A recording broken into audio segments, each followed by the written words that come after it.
Am I finally showing up? Yeah, there you are. Oh, sorry about that. Hey, nice to meet you. That's okay. I swear they do an update all the time. So every time you have to get on, it requires you to redo everything. Yeah, and I just thought maybe it's on my end, so I rebooted my router too. So I don't know if that was it or what, but oh, maybe. Well, it's working now, so I guess good. Hey, so thanks Y'all for hear me okay? Yeah, I can hear you great. Okay. You hear me? Yes. Okay. All right. Well, thanks for coming on today, guys. If you want to take a quick second, we'll do like some intros if you want to, just get to know each other. Sure. Right. We already kind of talked for a little bit, but I can go over everything. My name's Alex Christensen. I'm the marketing manager here at Vantage Point. I've been here for about 2 years now, so new to bow hunting since working here. That's gotten me into it, so it's kind of part of the job, but it's been fun to learn and learn alongside the guys. They help me out a lot. So new bow hunter, but it's fun. I love it so far, and love working here. It's a great place to be, and we've got a great team. Awesome. Brian Poe. I've actually been with Vantage Point for about 6 months. I was a field staff shooter / member for, I think, about 3 years before that. So I used a product before I started working here, had great success with it, and then was offered a job, and here I am. So I'm the newer guy to the team, one of, but great people at VPA with a lot of integrity and a great product. Yeah, it seems pretty awesome. And you guys are up in Indiana, so I heard? Yep, Fort Wayne, Indiana, so northeast Indiana. We're actually a machine shop, so that's how we started out. So Absolute Machining is our machine shop sister company. They've been around for about 20 years now.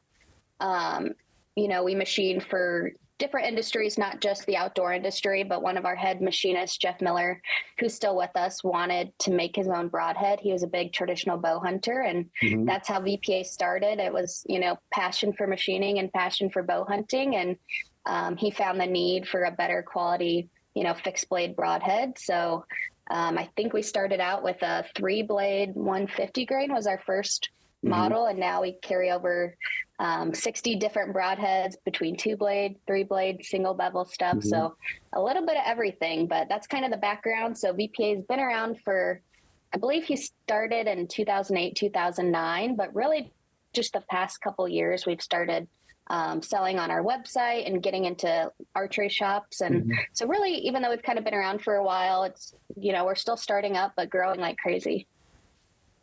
Yeah, that's awesome. I've been shooting you guys' broadheads for a little bit now since they sent me some, and I really think that they just feel like they're full quality. You can just tell by the machining that they're very nice, and they shoot nice, and they shoot just like field tips. They group with the field tips nice, and I think by the size of them, I haven't shot anything with them yet, but I think you're like guaranteed to pass through with them. I would say. Have you been hunting with them a lot, Brian? Yeah. It's funny you say that. I always say the worst thing about VPA heads is they're going to get dirty because they tend to blow through whatever you shoot. Yeah. Which is a good problem to have. And then the edge retention is just second to none. They're really tough heads, and we just had really, really good luck with them. And that's everything from single bevel, our Omega, and 3-blade. Me and my sons and son-in-law all shoot them and just have nothing but positive to say. We actually had a situation this past season where the shot was less than desirable. One of my sons put on a deer. The deer was quartering a little more and moved, and actually went through the back left ham. But it penetrated so far that it reached up into the vitals. The deer went into his first bed, and then we recovered him. So I told him, if you would have had a head that didn't penetrate as well, you probably would have lost that deer because the broadhead would have been stuck in the ham, maybe penetrated just enough to hit, gut, and then the deer would have suffered and a lot longer, slower death. So I'm a believer in getting in there nice and deep with that penetration and doing as much damage as possible. We owe it to the animal. Be ethical. Yeah, because there's 2 schools of thought, like 2 camps, like a big wound channel, and then there's pass through. And I think, like, from the stuff that I've just looked at, from like Shane Simpson and like doing dog tracking and stuff. I think that the number one thing that he came up with was if it was a pass through or not. That if, as long as you are in some sort of vital area and you get a pass through, you're more likely to have the deer recovered. So to me, that's the most important part. Yeah, I look at it like this. It's like if I'm aiming for lung tissue, Mm-hmm. why would I want a big wound channel that only hits one lung? Right. I'd rather take two wound channels or one wound channel that goes deep enough, Mm-hmm. hits both lungs, whatever's on the other side, whatever's in front of it. Mm-hmm. And especially with a good fixed blade head that tends to pass through or get in deep, it does so much damage. And a lot of times the deer don't even know they've been hit, as opposed to a real whack. I mean, we've seen it over and over where it's blown through deer and they've taken a few steps and just get wobbly and die, or maybe run off 20, 30 yards and don't know what happened. And I think that's big. Every 5-6 seconds that whitetail's running away from you is 5 or 6 seconds of tracking you have to do, plus times their run speed. And I'm not interested in long tracking jobs. I've been there and I'm done with it. It's funny you say that because I've been shooting fixed blade broadheads for a little while now, and the last 2 seasons I've had almost identical experiences where I shot the deer and it didn't do anything, and it just, and I know I hit it and I'm like, did I hit that deer? It would like go back to eating, you know what I mean, and then walk off. And this happened 2 years in a row, and I'm like, I know I shot that deer, and I'm calling friends and I'm like, I think I must have hit this thing back or something in the liver or something, because it didn't react at all. And then I'll get down in a couple hours and I'll go track it, and it's 50 yards away, just laying dead in the first bed right there. So there is something to that sharpness of just zipping through them real quick. They just don't even know what happens. Yeah, absolutely. I'm a believer. Yeah. So which one do you like? Do you shoot the single bevel or the VP Omega, or which one are you guys rocking? Let you go ahead. What do you have on your arrow? So I did the 125 Omega this past season, and I think that's probably what I'll stick with. We'll see. I got to play around with my setup here soon and see if I can't bump up to a 150 maybe, but definitely the Omega. So I guess for people listening who maybe haven't seen that head before, it's our new single bevel head, but it's actually designed to lay flat on a sharpening stone, so you don't need a jig to sharpen it. So the ferrule is machined down to the same blade angle as the edge, so it just lays flat on your stone, so no jig required. Super easy to sharpen it back up and put in your quiver. So we launched those I think last July, and they've been our #1 seller since then, because people love the single bevel heads, obviously for the penetration and the damage they cause, but the one drawback is that traditional single bevels can be a pain in the butt to sharpen. So we've been excited about that head, and that's the one I have on my arrow. So before we get into you, Brian, like that's something I wanted to talk about, is that you guys have a really unique sharpening technique, right? That the way that it's designed. And so can you run me through the process of how you do it? I looked it over like real quick of just like how you're doing that, or like the things that somebody would need to be able to do it.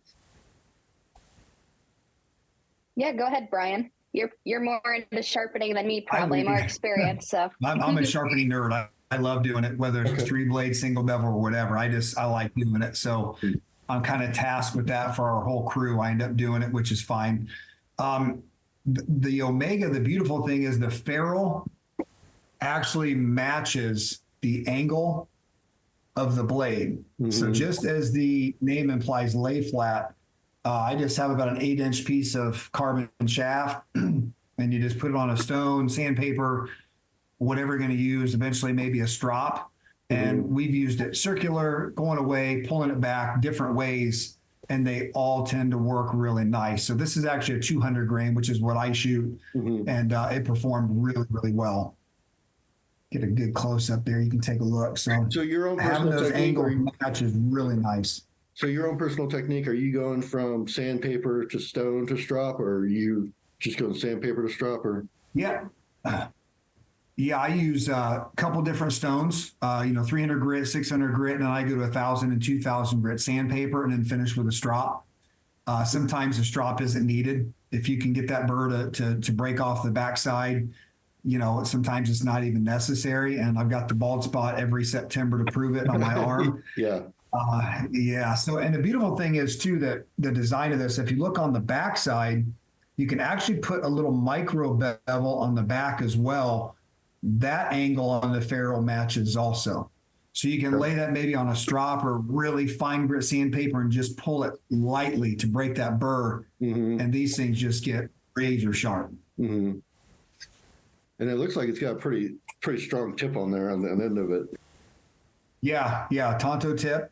I mean, a proven penetrator. And then the nice thing is, too, what you're going to notice is about the first third, depending on the head size, is kind of like a traditional double bevel head, known for penetration. And then this back part is where you get the single bevel rotation as it goes through the cavity. And if you notice at 90 degrees, look at that ferrule. Nice, thick. I call our heads boringly reliable. Nothing to fail, nothing to move, but also nothing to break. No wasted energy. All that energy goes from is right there retained in the arrow and the broadhead. So great head though. Is that the tip you're shooting? Yep, and those ones are. Go ahead, Alex. What were you? No, I was gonna say. I think Brian was shooting the traditional single bevel and then switched to the Omega this past season. But just another note on the Omega, those are machined out of S7 tool steel, which is a little more premium material, so they're going to hold up well on penetration, hip bone, and then they also hold the edge better too once they are sharp. So just a little added feature. We can heat treat them pretty high on the Rockwell scale without becoming brittle. So just a good material too that they're machined out of. Yeah, the edge retention. My buck was slightly 1/4" this past November. And I'm not afraid to take that shot with my setup. I am blessed with a long draw length, so that helps. But I'm just not afraid of it with these heads. I've just seen what they can do over the last 4 or 5 years, and pretty much entered right at about the point of the shoulder. Came out the backside behind the shoulder, and he went about 70 yards and piled up, took out the front of both lungs, and he didn't really have a clue what happened. The penetration was great, and the edge retention.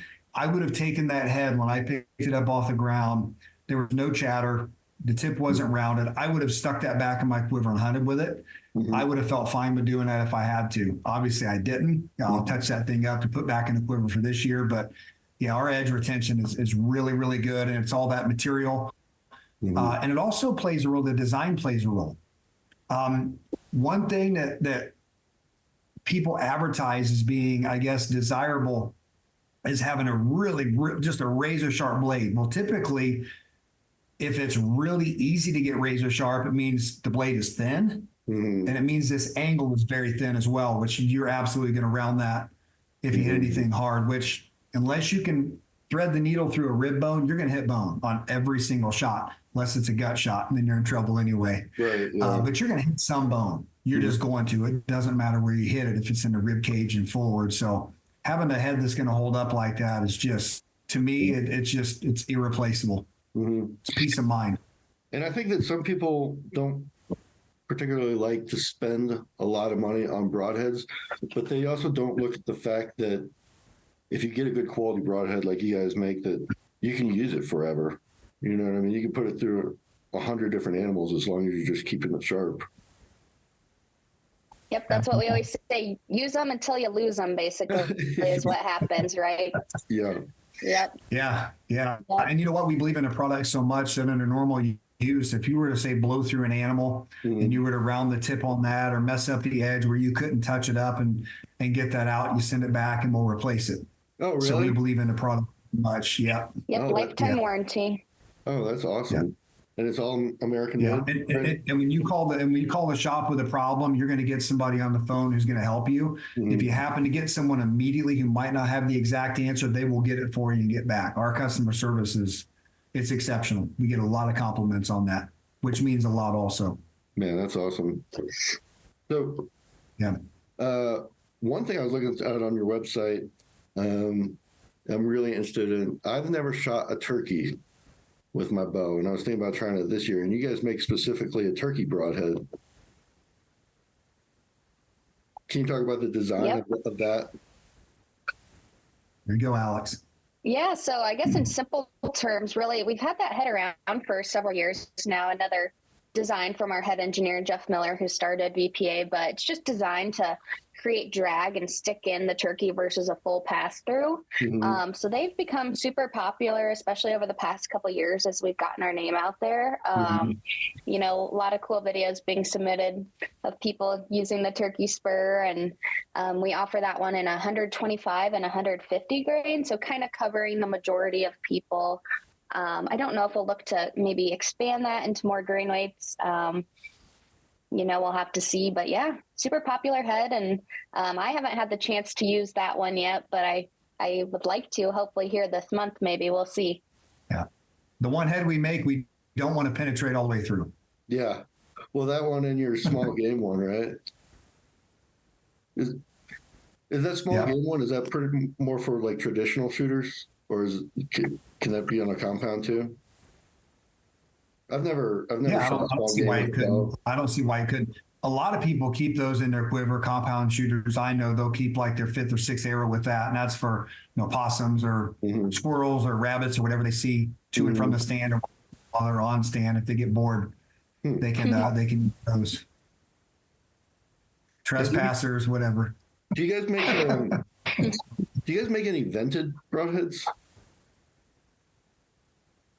Yep. So we carry really 2-blade, 3-blade, 100 grain all the way up to 300 grain. And then we've got some vented models in there, some of the single bevel stuff like we touched on, double bevel, and then obviously like your traditional 3-blade stuff. So we try to have a little bit of something for everyone is kind of what we pride ourselves on. So I think for the vented models, it's 100 up to 150 grain in the 3 blades, and then some 2-blade stuff as well. Yeah, I've never really shot a vented one, but I hear people say that they're easier to tune, but I don't know. Have you had any experience with that? Theoretically, yes. But I'm also a big believer in, if you use quality material, have a quality machining process, your control of quality is good before it gets out the door. If that head spin's true, if you have problems with a good quality head that meets all of that criteria that doesn't fly properly, it's the operator or it's his bow or her bow.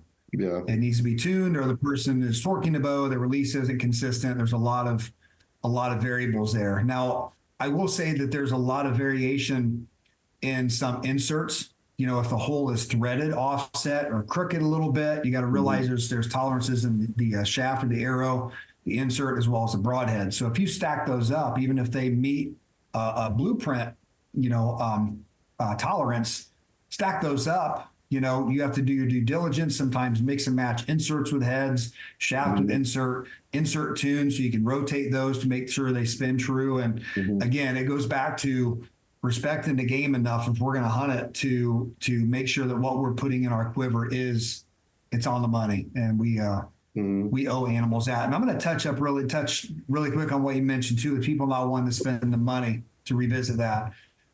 You know, it's crazy to think that people will spend $1,300 to $1,500 on a bow and $300 on a sight, $300 on a rest, and they get the highest end arrow and they put a $12 broadhead in. And it's just mind blowing. If you just sit and ponder that for a little bit, how crazy that is. Yeah. It's like buying the most expensive gun and everything else, and then putting some type of ammunition in it that just may or may not work. You don't know. There's variables in it, and that's typically not the way that works. So I would say invest in that head, that and a rest that's going to be reliable, and let everything else be where it is. That's my opinion. Yeah, especially since it's the only real part that's touching the animal at the end of the day, you know? That's it. That's it.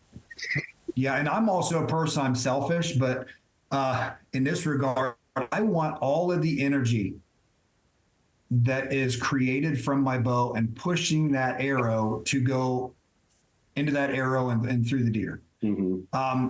I kind of using metaphors and comparisons a lot, but I think of, if you went to a NASCAR driver and said, you can have 780 horsepower, you can have 700, is 700 okay? They look at you like you were insane. They want all the horsepower. I want all the energy. Right. Simple.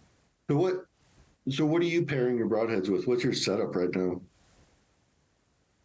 I'll go first, and Alex, you can go.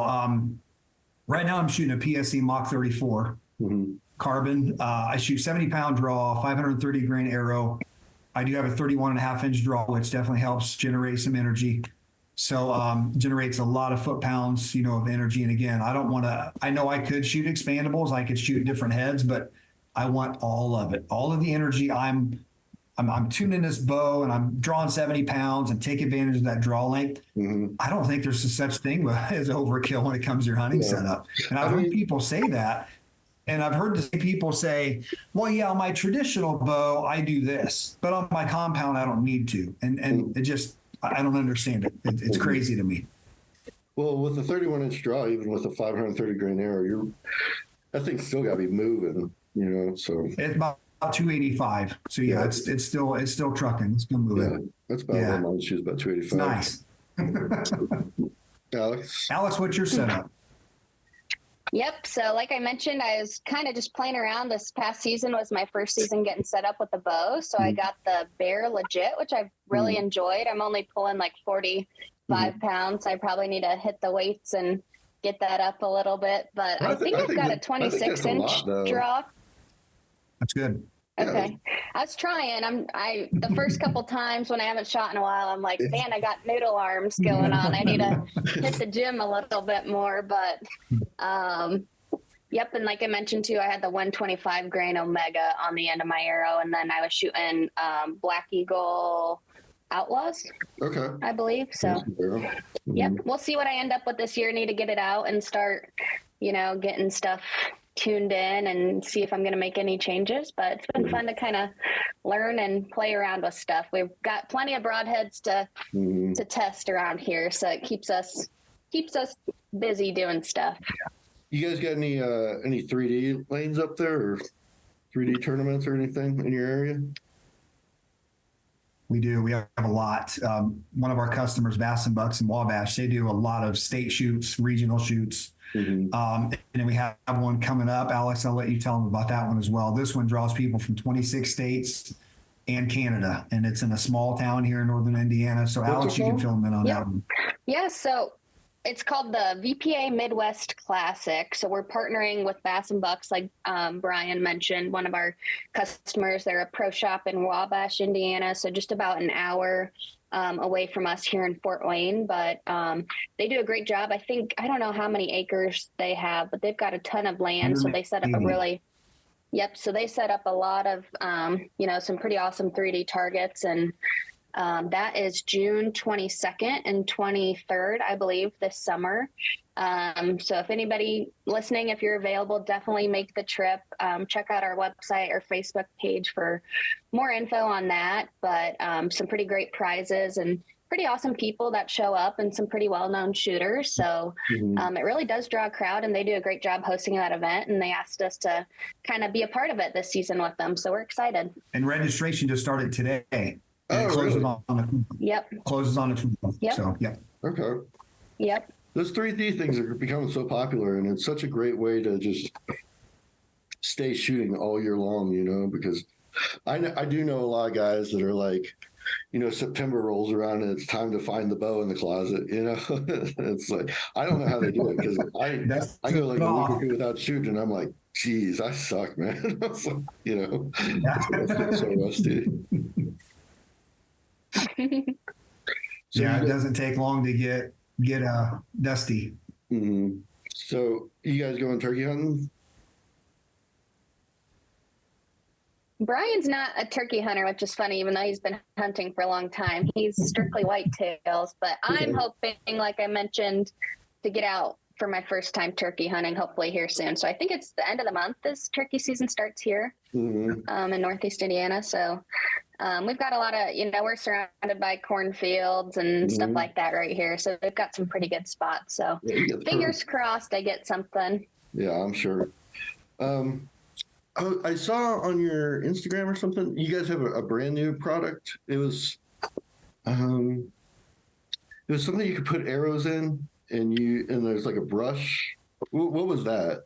Do you know what I'm talking Go about? ahead, Brian. Yeah, that's called the Crest Rest. That was one of our dealers out in Pennsylvania, Laurel Mountain Outfitters. Connected with them a couple of months ago to become a dealer. He's big into traditional hunting, and he posted that on his Instagram, and it just caught my attention. I do my own fletching of arrows. I'm not a traditional hunter, but even as a compound guy, when I fletch an arrow, I need some place to put it. And right now I've got this little rubberized, almost like an egg carton type, and I just lay it in there, and it just looks really bad on my workbench. So I reached out to Ryan at Laurel Mountain, and I said, "Hey, be interested in being a dealer for these, so let's get connected there." So yeah, it's useful for that as well. You can stack it, so you can do 6 arrows, stack it, do your next 6. They come in, it's $12.99 retail. Correct, Alex? Yep. Yeah, so it's affordable. It's got our logo on it as well. It's just a really functional tool that will look way better on your workbench to put your arrows in it, whether you're cresting or fletching, than just having some ugly thing like I had, and then just letting them roll around the counter as well. Yeah, that's a good idea because I do the same thing. I just have them laying all over the place. So it would be nice if I had something that like looks like that, because it's nice just to have the aesthetics of a shop of whatever you're doing when you're doing your own stuff. Yeah, Are you doing? Absolutely. Yep, Are you and doing- kind of along with that too is we're just trying to support other businesses that make their product in the U.S. and provide them with a platform to get out there, get their name out there and products we believe in. So, we do all of our stuff here at our shop in Fort Wayne. So everything's 100% made in the USA, and finding other companies like Laurel Mountain who's doing the same thing and kind of partnering up and providing our customers more options and, more products that they already need. And that's kind of where we're headed. And, not only our new products that we're launching, but also supporting other small businesses. Yeah. Do you guys have any other new products besides that one you've launched recently? Yeah, so another kind of, similar setup type product is we recently launched the Target Tax from Target Tack. Brian, you met with the team there, so you can probably speak a little bit more to that one. Yeah, they actually had a booth close to us at SHOT Show in Las Vegas, and went down and chatted with them, and they actually recorded a promo video that they're going to be launching to do some cross promotional stuff. But just a really good product. Shooting archery and firearms. This tack, I actually have some here. Actually, it actually works for firearms or archery in different mediums. So whether it's foam, take a look there. It is patented too, and the teeth on it really grab, even if the foam tends to be a little bit worn, where you go to put it in to hold the paper up or cardboard or whatever it is, but a quarter turn locks it back into place. They make those in 1 inch as well as 3 inch and in different colors. So we're selling those on our website as well. Veteran-owned company, made in the USA again, which we want to support. Really good people, have been great to work with. So Target Tack, that's a good one there. We've got a local shop that's going to have those on their backstop for the archery range here really soon as well. That's a really neat idea. It's better than the golf tee idea or whatever, you know what I mean? Golf tees, those landscape dual prod, those little landscape spikes. Yeah. I've used 2-inch roofing nails, all the things that you should not hit with your arrow. Yeah, exactly. This is the polymer, which should be way better. So yeah, it's a good product. So your guys' company. And then go ahead, Alex. I was going to say, we also recently launched our own VPA product, an arrow spinner that we make. So that retails, I think, is it about $30, Brian? Yeah, so we did we did an initial run of those, and they sold out, right when we launched them. So we've actually just got some more back in stock. So if you're looking for a good quality, made in the USA arrow spinner, we now offer that too. And we've got some new broadheads we're looking at to launch later this summer. So stay tuned for more information on that. Yeah. I think that kind of like the arrow spinner stuff you're talking about and stuff like that, I think that's going to really get big. I don't know.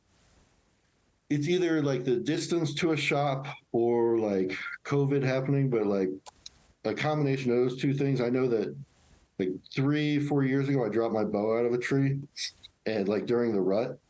And then I took it to the shop, and they're like, "Oh yeah, I can get it back to you in like 2 weeks." And it's like, the freaking season's over. You know what I mean? And so from that point on, I just like saved my money and just built my own shop, like in a room in my house. You know, like a press and like everything for aerosol and all that stuff.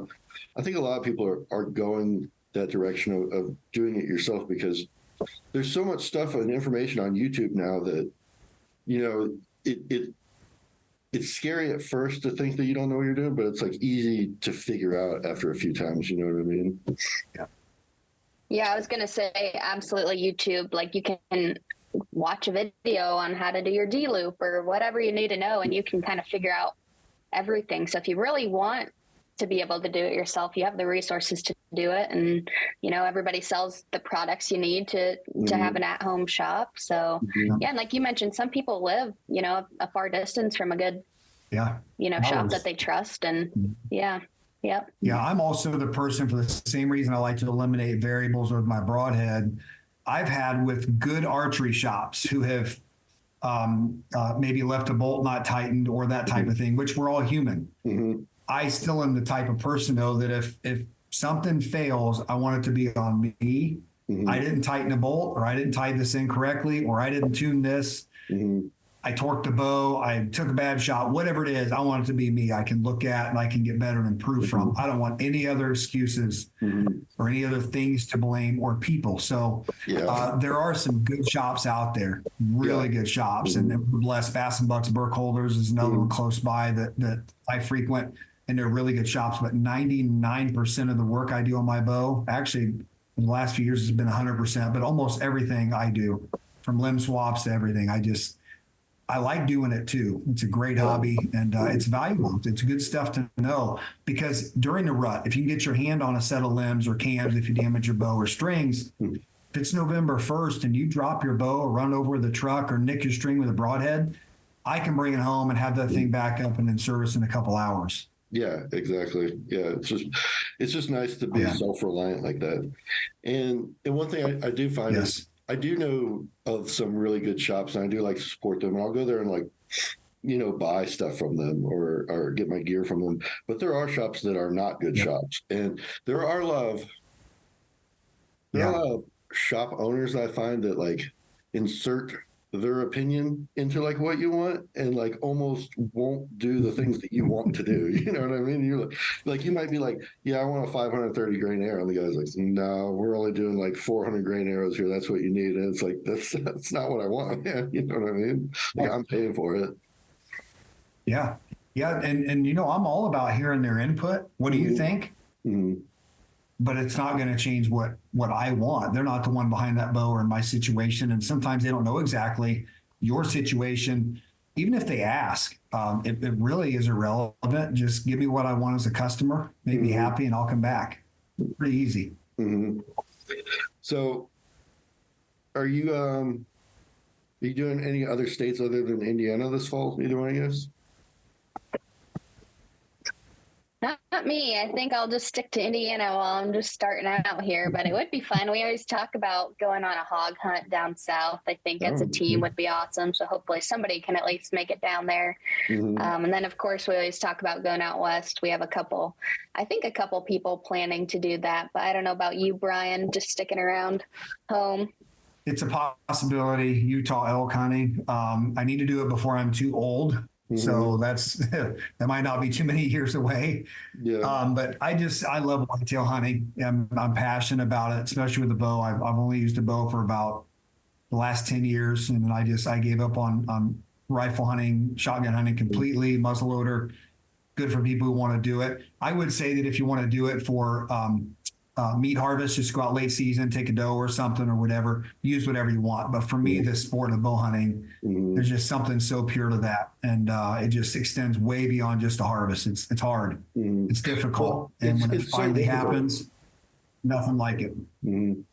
It's so difficult because like, just like not being smelled and being that close and having to draw your bow, like there's nothing easy. I mean, I heard when I first started bow hunting that anything you kill with a bow is a trophy. You know what I mean? And I still believe that to this day. Like you go out and shoot a doe, there's still nothing easy about it that goes into it.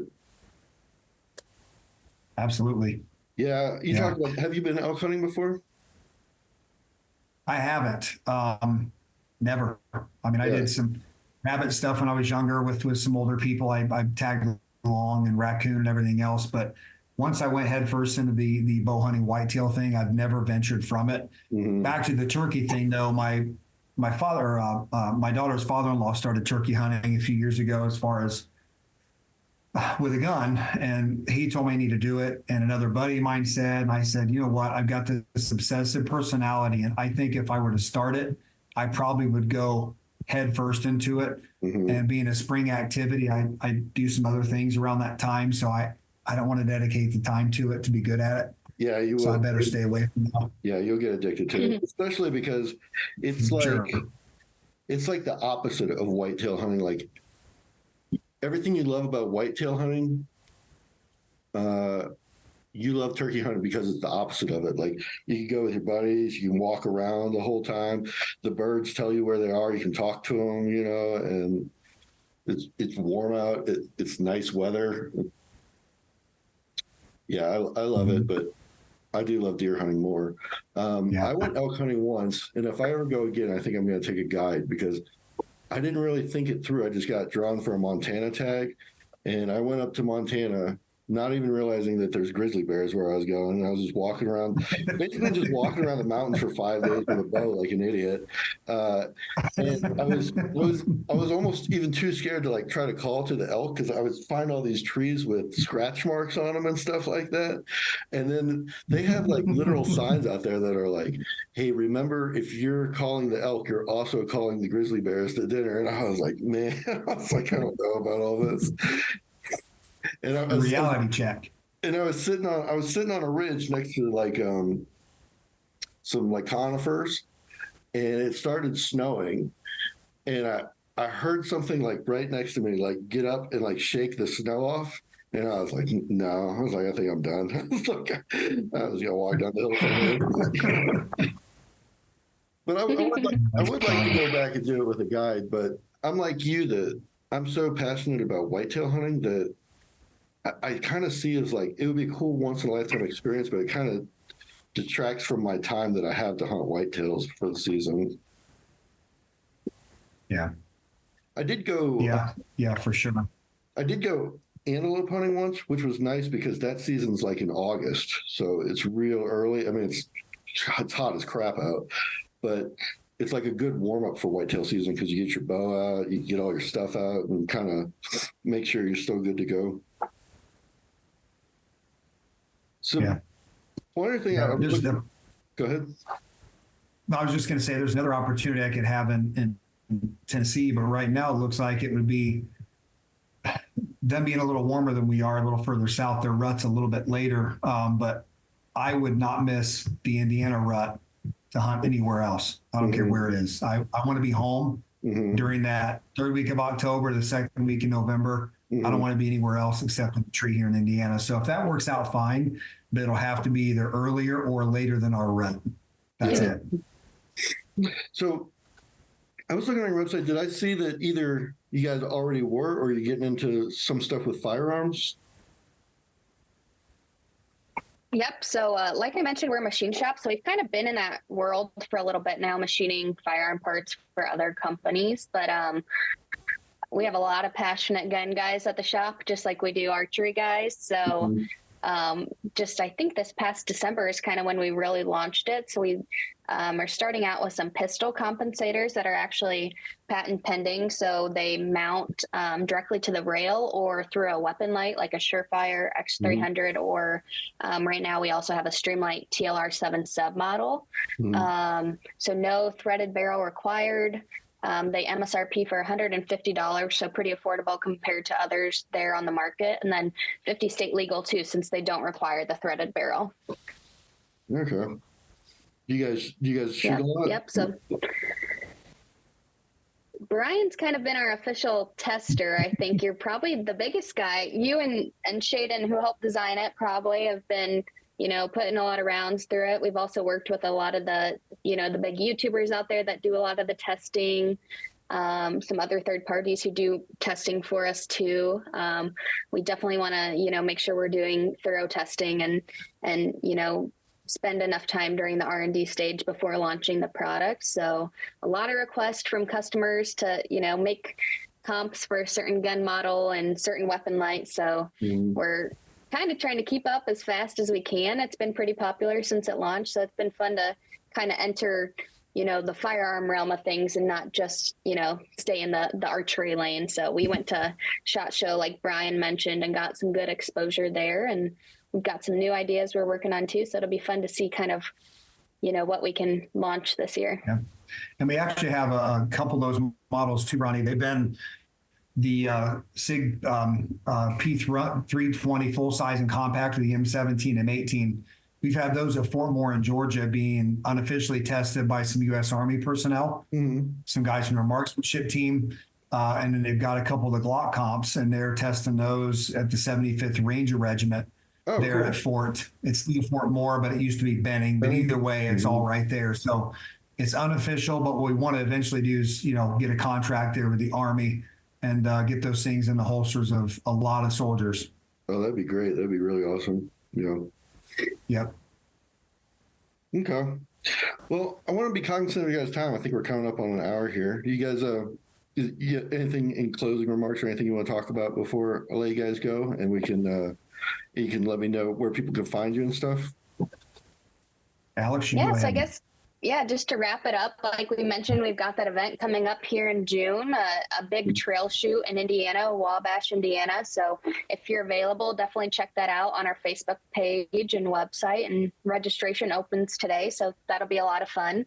And then if you're looking for anything VPA and want to learn more, we're on all the social media channels, and then our website's vparchery.com. You can learn more about our broadheads there and kind of a little more about us as a company. But we make everything in-house, so it's all CNC machines, so super durable and American-made, lifetime warranty.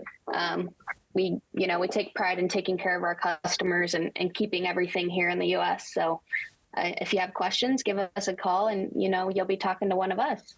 Awesome. Yep. I would just say in closing, I always go back to this, that there's a lot of information out there.